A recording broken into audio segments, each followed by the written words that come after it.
నమస్తే అండి. ఈరోజు మనం మాట్లాడుకోబోయేటువంటిది ఏంటంటే, ఒక గ్రహం వివిధ భావాల్లో ఉంటే ఎలాంటి ఫలితాన్ని ఇస్తుంది. అది శుభగ్రహంగానైనా సరే, పాపగ్రహంగానైనా సరే. మనకి 12 భావాలు ఉన్నాయి కదా! ఒక్కొక్క భావంలో అనేక రకాల విషయాలు ఉంటాయి. అలా 12 భావాల్లో ఒక్కొక్క గ్రహం ఒక్కొక్క భావంలో శుభగ్రహంగా ఉంటే ఎలాంటి ఫలితాన్ని ఇస్తుంది, పాపగ్రహంగా ఉంటే ఎలాంటి ఫలితాన్ని ఇస్తుంది అనేటువంటిది ఇక్కడి నుంచి మనం మాట్లాడుకోబోయేటువంటి విషయాలు. మన ముందు ఈరోజు మొట్టమొదట సూర్య భగవాను గురించి మాట్లాడుకుందామండి. సూర్యుడు అంటేనే ఫస్ట్ మనం మాట్లాడుకోవాల్సిన దాని గురించి. ఆయన ఒక రాజు, ఆత్మకారకుడు, తనుభావానికి కారకుడు. మనం లగ్నాదిగా మనం మొదలు పెడితే, లగ్నంలో శుభగ్రహంగా కనుక సూర్యుడు ఉంటే వారి శరీరం మనం చూస్తేనే ఈ మనిషి చాలా రాజసంగా ఉన్నారు అనిపించేలా ఉంటుంది. ధర్మం కలిగి ఉంటారు, ధైర్యం కలిగి ఉంటారు, మంచి ఉత్సాహం, చొరవ, అలాగే నాయకత్వ లక్షణాలు కూడా ఉంటాయి. ఎక్కడ ఒక అన్యాయం జరిగింది అంటే ఇది తప్పు అని చెప్పగలిగేటువంటి స్వభావం మనకి స్పష్టంగా కనిపిస్తూ ఉంటుంది. మనకి పంచమ భావం అనేది ఏంటంటే సాధారణంగా అది మన లోపల మన మనసులో లోపల ఏదైతే ఉంటుందో అది బయటకు కనిపించదు కదా. లగ్నంలోకి వచ్చేసరికి అలా కాదు. అది చూస్తేనే బై బర్త్ ఆ వ్యక్తి ఇలానే ఉన్నాడు, ఇలానే నడుచుకుంటాడు అనే విధంగా చాలా స్పష్టంగా కనిపిస్తూ ఉంటుంది అన్నమాట. అది సూర్యుడు లగ్నంలో ఉంటే. అలాగే వీరు ఎవరి మాట కూడా వినరు, స్వయంగా నిర్ణయాలు తీసుకుంటారు. మంచి ఇచ్ఛాశక్తి, స్వయం శక్తి అనేది ఉంటుంది. అదే కనుక సూర్యుడు పాపగ్రహంగా లగ్నంలో ఉన్నట్టయితే చాలా గర్వంగా ఉంటారు. ఎప్పుడు కూడా వాళ్ళ గౌరవం ఇవ్వలేదని స్థితుల్లోనూ స్థాయిల్లోనూ ఎదుటి వాళ్ళు తక్కువ అని చూపించేటువంటి విధానంతో నడుచుకుంటూ ఉంటారు ప్రతిసారి కూడా. అలాగే శరీరం అయితే అన్నీ బాగానే ఉంటాయి, ఆ వ్యక్తి రాజసంగానే కనిపిస్తూ ఉంటారు. కాకపోతే ఏంటంటే ఈ శుభగ్రహంగా సూర్యుడు ఉన్నప్పుడేమో చూస్తేనే మంచి నాయకత్వ లక్షణాలు, మంచిగాను ధర్మంగాను కనిపిస్తారు. పాపగ్రహంగా ఉంటే చూస్తేనే ఈ వ్యక్తి చాలా గర్వంగా ఉంటున్నాడు, ఎంతసేపటికి కూడా విలువను కోరుకుంటున్నాడు అని అనిపించేలా ఉంటుందండి. అది సూర్యుడు లగ్నంలో ఉంటే. అదే కనుక సూర్యుడు ద్వితీయంలో ఉంటే మంచి వాక్ ఉంటుందండి. వాక్లో బేస్ ఉంటుంది. మీరు చూస్తుంటారు కదా, రేడియోలో వాయిస్ ఇస్తున్నటువంటి వాళ్ళకి మనం చూస్తుంటాం, వాయిస్లో మంచి బేస్ ఉంటుంది. ఈ బేస్ అనేది కూడా సూర్యుడి దగ్గర నుంచి వస్తుంది. ఎందుకంటే సూర్యుడు అంటేనే రాజస్వం కదా. ఒక స్వరంతో వచ్చే రాజస్వం ఎలా ఉంటుంది, ఎదుటి వ్యక్తికి ఆర్డర్ వేసినట్టు ఉంటుంది. అంత స్పష్టంగా ఈ ద్వితీయంలో సూర్యుడు ఉంటే చాలా చక్కని వాక్ ఉంటుంది, రాజసంగా ఉంటుంది. నేత్రాలు చాలా చక్కగా ఉంటాయి, అందంగా పలువురిని ఆకర్షించగలుగుతారు. చూస్తేనే మంచి రాజసమైన మొహం కలిగి ఉన్నారు, ఆ నేత్రాలు చూస్తేనే అర్థమవుతుంది అనిపించేలా ఉంటాయి. అలాగే తినే తిండి, ఆహారం కూడా ఎలా ఉంటుంది అంటే ఏ పడితే అవి తినడానికి ఇష్టపడరు. మంచి పదార్థాలు ఉన్నాయి, వాటిని మాత్రమే మనం భుజించాలి అనే ఆలోచన కలిగి ఉంటారు. అలాగే మాటలు కూడా చాలా తక్కువగా మాట్లాడతారు. ఎందుకంటే ఎక్కువగా మాట్లాడితే రాజు కదా, గౌరవం కూడా కావాలి. అనేక సందర్భాల్లో కారణం నుంచి కూడా మాట్లాడితే మన విలువ పోతుంది అనేటువంటి విషయం కూడా వాళ్ళకి అర్థమవుతుంది. అదండి సూర్యుడు శుభగ్రహంగా ఉంటాడు ద్వితీయంలో. అదే ద్వితీయంలో సూర్యుడు కనుక పాపగ్రహం అయినట్టయితే వాళ్ళకి మాట చాలా గర్వంగా ఉంటుంది. ఏది పడితే అది మాట్లాడేశాడు, నేను చెప్పిందే చేయాలి, నేను చెప్పిందే వినాలి, నా ఇష్ట ప్రకారం నడుచుకోవాలి, నాకు మీరు విలువట్లేదు, గౌరవించలేదు అనే విధంగా ఉంటుంది. అలాగే ఆహార పదార్థాలకు వచ్చేటప్పటికి సేమ్ ఒకే విధంగా ఉంటుందండి. శుభగ్రహమైన పాపగ్రహమైన ఏ పడితే అవి తీసుకోవడానికి ఇష్టపడరు. అయితే శుభగ్రహంగా ఉన్న వాళ్ళని చూస్తేనేమో ఎవరు పడితే తినరు అని మనం చూసేటప్పుడు ఒక మంచి లుక్తో చూస్తాము. పాపగ్రహంగా స్థితిలో ఉన్నప్పుడైతే ఆయనకి అన్ని స్పెషల్ కావాలి, అవి మాత్రమే తింటారు అని అనుకునేలా ఉంటుందండి. ఆ చిన్న తేడా ఉంటుంది. ఇక సూర్యుడు తృతీయ భావంలో ఉంటే అంటే మూడవ స్థానంలో ఉంటే శుభగ్రహంగా ఉంటాయి. మంచి ధైర్య సాహసాలు కలిగి ఉంటారు. అంటే రాజు కదా, రాజు తృతీయం అంటేనే ధైర్య స్నానం, పరాక్రమ స్నానం, మన తెలివితేటలు, మన ఉత్సాహం అని చెప్పేటువంటి స్నానం కాబట్టి ఇందులో సూర్యుడు ఉంటే ఏమవుతుంది, బేసిక్గానే సూర్యుడు రాజు కాబట్టి ఆయన ధైర్యం ఉంటుంది. ఆ ధైర్యం కాస్త ఇంకొంచెం పెరుగుతుంది. తను ప్రవర్తించేటువంటి తీరు కూడా ఏంటంటే అన్నీ కూడా రహస్యంగా ఉంటాయి. ఎంతవరకు చేయాలి అంతవరకే ఉండాలి, ఎంతవరకు నడుచుకోవాలి అనే విధంగా ఉంటుంది. అదే కనుక పాపి కనుక తృతీయంలో ఉంటే సోదరులు, కనిష్ట సోదరులు ఎవరైతే ఉంటారో వాళ్ళతో కూడా ఈ ఈగోస్లన్నింటినీ కూడా చూపిస్తూ ఉంటారు. ప్రతి పనిలో కూడా ఈ అహం అనేది కనిపిస్తూ ఉంటుంది. అదే కనుక సూర్యుడు చతుర్థ భావంలో ఉంటాయి శుభగ్రహంగా, ఇల్లు రాజభవనంలో ఉంటుంది. తల్లి వల్ల రాజయోగం కలుగుతుంది. మంచి వాహనం ఉంటుంది. ఆ వాహనం ప్రభుత్వ వాహనం ఉండేదానికి అవకాశాలు ఉంటాయి. లేదా మదర్ వచ్చేసి గవర్నమెంట్ ఎంప్లాయీ ఆర్ గవర్నమెంట్ నుంచి వచ్చేటువంటి ఆ లాభాలతో ఈ వ్యక్తికి కూడా, అది ఆడవాళ్ళు కావచ్చు మగవాళ్ళు కావచ్చు, అన్ని విధాలుగా కూడా బాగుంటుందని అర్థం చేసుకోవాలి. చతుర్థంలో అంటే ఇంకా చతుర్థం అనేది ఏంటంటే అన్ని సదుపాయాలు ఇచ్చేటువంటి స్నానం. అంటే మనకి వాహనం కానివ్వండి, గృహం కానివ్వండి, స్థిరాస్తులు కానివ్వండి, మదర్ కానివ్వండి, ఇలా చాలా ఉన్నాయి. ఇంట్లో ఫర్నిచర్ కానివ్వండి, ఇన్ని వసతులు, ఇన్ని సౌకర్యాలు కలిగించేది చతుర్థం కాబట్టి ఇక్కడ సూర్యుడు అంటే అర్థం ఏంటి, సూర్యుడు అంటేనే రాజు కదా, రాజుకి ఆల్రెడీ అన్నీ ఉంటాయి. ఇక ఈ స్నానం కూడా అలాంటిదే. అన్నీ కూడా రాజసంగా ఉంటాయి. ఇంట్లో ప్రతి వస్తువు కానీ, మొత్తం గృహం కానీ అన్నీ కూడా. అది పాపగ్రహంగా ఉంటే అక్కడ ఏమి లేకపోయినా కానీ అవి ఉంటాయి అని చెప్పుకునే పరిస్థితి ఉంటుంది. మా మదర్ గవర్నమెంట్ ఎంప్లాయీ, చాలా మంచి శాలరీ వస్తుందని చెప్పుకోవడము, లేకపోతే ఇంట్లో ఖరీదైన ఫర్నిచర్ ఉండాలి, ఖరీదైన వాహనం ఉండాలి, మాకు తగ్గేదే లేదు అనే విధంగా తీసుకెళ్ళిపోతుంది మనసు. చూసే వాళ్ళకి అర్థమైపోతుంది అనమాట. శుభగ్రహంగా ఉన్నప్పుడేమో వాళ్ళకి అరువులు, వాళ్ళ దగ్గర అంత బాగుంది, అందుకని అన్నీ ఉన్నాయి అనిపించేలా ఉంటుంది.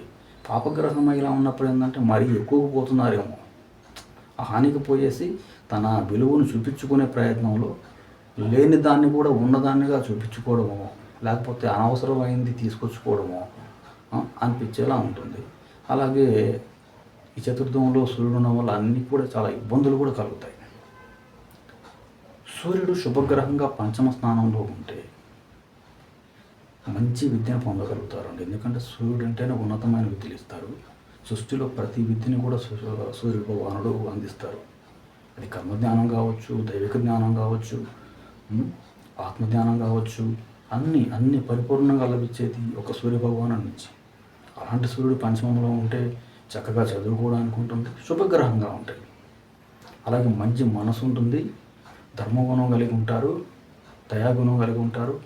ఎక్కడ ఏదైనా అన్యాయం జరిగింది అంటే మనసులో నుంచి ఫీల్ అయ్యి వాటిని సహాయం చేయడానికి, దాన ధర్మాలు చేయడానికి అయితేనేమి, ఎవరికైతే అన్యాయం జరిగిందో వారికి తగిన న్యాయం చేయడానికి కానీ ఈ పంచమ స్థానంలో ఉన్న సూర్యుడు అన్ని విధాలుగా చూసే వాళ్ళకి ఈ వ్యక్తి చాలా మంచివారు అని అనిపించేలా ఉంటుంది పంచమంలో కనుక సూర్యుడు ఉంటే. అలాగే సంతానం అనేటువంటి విషయాల్లో కూడా చాలా చక్కని సంతానం కలుగుతుంది.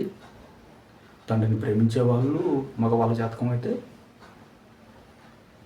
అలా ఉంటుంది. అదే పాపగ్రహంగా కనుక సూర్యుడు పంచమంలో ఉన్నట్టయితే ఇక్కడ ఒక డబ్బున్న వ్యక్తి, అధికారం ఉన్న వ్యక్తి దగ్గర డబ్బు అధికారం రెండు ఉంటే ఆ వ్యక్తి చెడ్డవాడైతే ఎలా ప్రవర్తిస్తాడు, మొత్తం వాటితోనే ఏవైతే ఉన్నాయో ఆ పైన స్థాయి అన్నీ కూడా కింది స్థాయి వాళ్ళ మీద ఇబ్బంది పడేలా చేస్తాడు. ఇది చాలా ప్రమాదకరంగా ఉంటుంది. చూసే వాళ్ళకి ఈ పంచమంలో కనుక సూర్యుడు ఉంటే చాలా ఇబ్బందికరంగా మారుతుంది. సంతానం పట్ల కూడా పిల్లలు ఎంత దగ్గరగా వస్తున్నా కానీ అనుక్షణం కూడా గౌరవమే కోరుకుంటారో తప్ప ప్రేమను చూపించడానికి ఇష్టపడరు. ఎందుకంటే సూర్యుడి దగ్గర ఏంటంటే అన్నిటికీ మాట్లాడకపోయినా ఆయనని విమర్శించడానికి వీల్లేదు. ఎంత ప్రేమించబడే వాళ్ళైనా కానీ ఇది తప్పు అని చెప్పే పరిస్థితి ఉండకూడదు సూర్యుడి దగ్గర. ఎందుకంటే నేను అన్నీ కరెక్ట్ చేస్తా, నన్ను ఒక విమర్శించే స్థితి మీకు లేదు అన్నట్టు. ఓకే, నేను రాజుని, నాకు తెలుసు అన్నీ ఎలా చేయాలని, మీరు నాకు చెప్పే పరిస్థితి లేదు అనే విధమైన మనస్తత్వం ఉంటే ఇబ్బందే కదా. అందుకని పంచమ స్నానం అనేది మన మనసు బుద్ధిని నిర్ణయించే స్నానం. ఇక్కడ ఉంటే మన లోపల ఇన్నర్. సో బయట చూపించేది ఏదన్నా ఉన్నా కానీ భౌతికంగా అది ఒక 2 నిమిషాలు, 5 నిమిషాలు, 10 నిమిషాలు ఉంది, అంతటితో అది చల్లారిపోతుంది. కానీ మనసులో ఉంటే అది అనుక్షణం ముఖ్యంగా ఆ వ్యక్తినే వేధిస్తుంది. శుభగ్రహం అయితేనేమో ఎలాంటి ఇబ్బంది లేదు ఇక్కడ. పాపగ్రహం అయితే ఏమవుతుంది, ఆ వ్యక్తిని దహింపజేస్తుంది. ఏదైతే గర్వం అహంకారాన్ని చూపించుకుంటారో వాటి మూలకంగానే ఆ వ్యక్తి నష్టపోవడానికి కారణమవుతుంది అన్నమాట. సూర్యుడు శుభగ్రహంగా 6లో ఉన్నట్టయితే గవర్నమెంట్ నుంచి రావాల్సినటువంటి లోన్స్ కానీ, గవర్నమెంట్ నుంచి రావాల్సినటువంటి అనేక ఆర్థిక లాభాలు కానీ చక్కగా అందుతాయి. అలాగే ప్రభుత్వ ఆసుపత్రుల ద్వారా కానీ, లేదా కొంతమంది ప్రభుత్వ ఆసుపత్రుల్లో పనిచేయడానికి కానీ ఈ గ్రహస్థితి అనుకూలంగా ఉంటుంది. ఎంతటి శత్రువులైనా కూడా తన తెలివితేటలతో మార్చుకోగలిగే శక్తి ఉంటుంది. అదే పాపగ్రహంగా కనుక చూడుంటే లోన్లు తీసుకొని కట్టలేని పరిస్థితి. అలాగే ప్రభుత్వం నుంచి ఇబ్బందులు, ఆర్థికంగా మనం ఎవరికన్నా ఇబ్బందులు ఉన్నామంటే ఒక సాధారణ వ్యక్తిగా మనం నలిగిపోతాం. అది గవర్నమెంట్కే ఉన్నామంటే, బ్యాంకులకు ఉన్నాము అంటే ఇబ్బందే కదా, లోపల నలిగిపోతారు. ఇది మళ్ళీ ఇక్కడ ఎలాంటి పరిస్థితి అంటే ఇది ఎవరికి చెప్పుకోరు. ఇక్కడ సూర్యుడి దగ్గర ఏంటంటే ప్రధానంగా ఒకరు చెప్పుకోరు. ఎందుకంటే ఇక్కడ ఇవో కదా, ఒకరు చెప్తే మన స్థాయి తగ్గుతుంది. మరి చెప్పకపోతే ఏమవుతుంది, మన కళ్ళు మనమే పొడుచుకున్నట్టు అవుతుంది. అదండి ఇక్కడ. అదే సూర్యుడు కనుక 7వ భావంలో సప్తమ స్థానంలో శుభగ్రహంగా ఉన్నట్టయితే జీవిత భాగస్వామి గవర్నమెంట్ ఎంప్లాయీ అవడమో, లేక మంచి రాజసమైన లక్షణాలు కలిగిన హస్బెండ్ అండ్ వైఫ్, చక్కగా అర్థం చేసుకునే వాళ్ళు, ధర్మం కలిగిన వాళ్ళు ఉంటారు. వేళకి భోజనం, వేళకి నిద్ర అన్నీ సకాలంలో అందుతుంటాయి. అంటే ఒక రాజుకి ఎలా అందుతుంటే అన్ని టైంకి అక్కడ ఎక్కడ కూర్చున్నా కానీ అక్కడికి అన్నీ అంతాయి కదా. ఇది తినండి, నిద్రించడానికి ఒక మంచి బెడ్, అలా అన్నీ ఉంటాయి సప్తమ స్నానంలో సూర్యుడు శుభగ్రహంగా ఉన్నట్టయితే.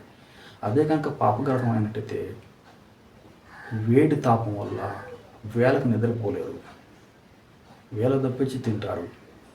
ఆ తినేటప్పుడు కూడా మంచి ఫుడ్ కావాలి, మంచి ఫుడ్ లేదా నేను ఈరోజు భుజించను అని ఆ విధమైనటువంటి గర్వాన్ని తీసుకొని వచ్చి భోజనం దగ్గర కూడా మంచి తింటే తింటాను లేకపోతే తిన్నాను వస్తుండే పరిస్థితి కూడా వస్తుంది అన్నమాట. ఇక జీవిత భాగస్వామి విషయంలో గర్వం మీదనే నన్నే అంటావా, నువ్వెంత, నీ స్థాయి ఎంత అని అనుకునే మాటల వల్లే దాంపత్య జీవితం కూడా దెబ్బతింటుంది. ప్రభుత్వ శిక్షణలు కూడా పొందే అవకాశం ఉంటుంది. అంటే మ్యారేజ్ అయ్యి సూర్యుడు కనుక సప్తమ భావంలో ఉంటే పాపగ్రహంగా ఖచ్చితంగా అది డైవర్స్గా మారిపోతుంది. అలాగే గవర్నమెంట్ నుంచి ఇబ్బంది కూడా, కోర్టు కేసులు కానీ అలాంటివి కానీ ఇబ్బందులు కూడా ఎక్కువ అయ్యే అవకాశాలు ఉంటాయి అన్నమాట. ఇక సూర్యుడు శుభగ్రహంగా అష్టమంలో ఉంటే ఆకస్మికంగా ప్రభుత్వం నుంచి మంచి లాభాలు వస్తాయి. అలాగే ఇన్సూరెన్సులు కానివ్వండి, ప్రభుత్వానికి సంబంధించినవి ఇలాంటివన్నీ కూడా చక్కగా పొందగలుగుతారు. మంచి గౌరవం కూడా లభిస్తుంది. అంటే ఒక ఉద్యోగం చేసేటువంటి వాళ్ళైతే ఏదన్నా కొంచెం పై స్థాయి ప్రమోషన్ రావడము ఇలాంటివన్నీ దక్కుతాయి. మంచి గౌరవం ఉంటుంది. ఎక్కడికి వెళ్ళినా కానీ డబ్బున్నా లేకపోయినా కూర్చోండి, కాఫీ తాగుతారా, సార్ నమస్తే అని అనిపించుకునేలా ఉంటుంది. అది పాపగ్రహంగా ఉన్నట్టయితే అవమానాలు ఎదుర్కోవాలి, ముఖ్యంగా ప్రభుత్వ శిక్షలు గురవ్వాలి. సంఖ్యలు పడ్డం, ఏదో ఒక నేరం చేశారని నలుగురిలో తలదించుకొని అవమానించబడేలా ఉంటుంది. శుభగ్రహంగా సూర్యుడు 9వ భావంలో ఉన్నట్టయితే తండ్రి నుంచి వచ్చే ప్రేమ అంతా కూడా పొందగలుగుతారు. ఎందుకంటే సూర్యుడు పితృకారకుడు, 9వ భావం కూడా పితృస్నానం. తండ్రి నుంచి వచ్చే అన్ని లాభాలు, అనేక రకాల లాభాలు పొందగలుగుతారు. లేదా తండ్రి గవర్నమెంట్ ఎంప్లాయీ అవ్వడం వల్ల ఆర్థికంగా అన్ని విధాలుగా కూడా మంచి స్థాయిలో ఉండగలుగుతారు. అలాగే దైవ కార్యాలు కూడా అన్నీ కూడా నిర్వహించగలుగుతారు. అన్ని సదుపాయాలు కలుగుతాయి. అంటే ఏ దైవ కార్యం చేయాలన్నా, హోమం చేయాలన్నా, యజ్ఞం చేయాలన్నా, లేక ఒక దర్శనానికి వెళ్ళి రావాలన్నా, దేనికైనా కూడా అన్నీ అందుబాటులో ఉంటాయి అన్నమాట, వాహనంతో సహా. అలాగే స్థిరతనం కూడా ఉంటుంది. ఎప్పుడు వెళ్ళి ఒక ₹1,00,000 అడిగినా కానీ లేని సమయం ఉండదు అన్నమాట. శుభగ్రహంగా సూర్యుడు 9లో ఉంటాయి. అదే కనుక పాపగ్రహంగా ఉన్నాడా, తండ్రి నుంచి ఎలాంటి ఈ లాభం ఉండదు. పోగా తండ్రిని దేశించేవాడుగా మారతాడు. లేదా తండ్రి అనుక్షణం ఇతను మంచివాడినా కానీ ఏదో ఒక రకంగా ఇతను నచ్చినట్టు ప్రవర్తిస్తారనమాట. ఆ బాధను తట్టుకోలేక ఈయన తండ్రిగా ద్వేషంగా మారడం, లేదా తండ్రి ఈయన పట్ల ద్వేషంగా ఉండడం అనేటువంటిది 9వ భావంలో జరుగుతుంది. అలాగే దేవుళ్ళ విషయంలో గర్వంగా మారుతారు. ఎలా అంటే దేవుడు అనేవాళ్ళు లేడు, నేనే దేవుడు, ఇంక నేను రాజు కదా, సో నాకంటే గొప్పవాళ్ళు లేడు, నా దగ్గరే అన్నీ ఉన్నాయి, నేనే దేవుడిని అనే ఒక ఫీలింగ్ వస్తుంది అన్నమాట. సో చూడండి, అలా భావించే వాళ్ళని ఎవరైనా ఇష్టపడతారా? కానీ వీళ్ళు మాత్రం తగ్గరు, అలాగే నడుచుకుంటారు. సూర్యుడు శుభగ్రహంగా 10లో ఉంటే ఇంతకు మించిన ఆనందం ఇంకొకటి ఉండదు. ఒక వ్యక్తికి ఏం అందాలు, జీవన పాలన అన్నీ అందుతాయి. ఎందుకంటే సూర్యుడికి దశమ స్నానం అనేది చాలా చాలా పవర్ఫుల్. ఎందుకంటే ఇది ఉద్యోగ స్థానము, అధికారము, గౌరవం, విలువ. సూర్యుడికి ఉండేది అన్నీ అవే కదా. కాబట్టి ఈ స్థానంలో ఏమంటే ఖచ్చితంగా ఒక రాజకీయ నాయకులు, లేకపోతే ఒక గవర్నమెంట్ స్థాయిలో ఒక మంచి ఆఫీసరు అయి ఉంటాడు. అదే పాపగ్రహంగా ఉన్నట్టయితే అవి లేకపోయినా కానీ అవి ఉన్నాయని చెప్పుకోవడము, లేక వాటి కోసమే ప్రయత్నించి ఉన్న డబ్బులన్నీ పోగొట్టుకోవడం. మనం చూస్తుంటాం కదా, గవర్నమెంట్ ఉద్యోగం కోసం ప్రయత్నించి చాలా చాలా డబ్బులు కూడా నష్టపోవడం, ఎంత చేసినా ఆ ఉద్యోగం అనేది రాకపోవడం మనం చూస్తుంటాం కదా. అలాంటి వాళ్ళకి పాపగ్రహంగా సూర్యుడు ఉండడం. అలాగే ఈగోసుకుపోతారనమాట. ఒక జాబ్ ఉందండి, ₹1,00,000 ఇస్తారు, మీరు చేస్తారంట. నా స్థాయికి నేను ₹1,00,000 చేయను, మినిమం నాకు 5 lakhs ఉండాలి అనుకుని ఆ ఉన్న వాటిని కూడా పోగొట్టుకోవడం.